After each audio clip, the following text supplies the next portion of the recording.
আসসালামু আলাইকুম, কেমন আছেন সকলে? আশা করছি সকলেই ভালো আছেন। আজকে আরও একটি ভিডিও নিয়ে হাজির হলাম। এই ভিডিওটা ছিল আমাদের একটা দাওয়াতের ভিডিও।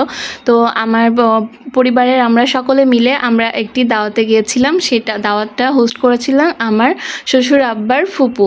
ওনার বাসায় আমরা গিয়েছিলাম প্রথমবারের মতো। আমি প্রথমবারের মতো গিয়েছিলাম। তো আমার শ্বশুর আব্বার যিনি ফুপু তার ছেলের বউ, উনি এই মজার সকল আইটেমগুলো উনি একা হাতে রান্না করেছিলেন।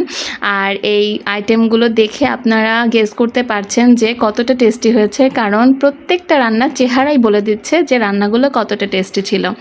আর আমরা সকলে এই খাবারগুলো খুবই মজা করে খাচ্ছিলাম। বিফ কোপ্তাটা তো বলার বাইরে, মানে এত মজা ছিল বিফ কোপ্তাটা। আর এখানে সকলেই খেয়ে নিচ্ছিলেন তারা নিজেরা নিজেদের মতো করে, এবং প্রত্যেকটা আইটেমই খুবই মজা ছিল। আমি বারবার বলছি কারণ আসলেই খুবই মজা ছিল।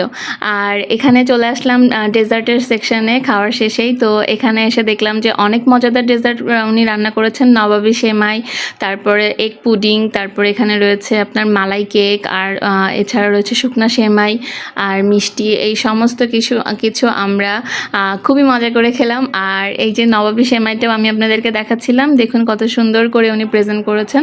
আর সব শেষে আমরা এখানে আমাদের পরিবারের সকলে মিলে একটা গ্রুপ ফটো তুলছিলাম, সেই ক্লিপটা আপনাদের সাথে শেয়ার করলাম। তো আমার এই ভিডিওটা কেমন লাগলো অবশ্যই জানাবেন। আল্লাহ হাফেজ।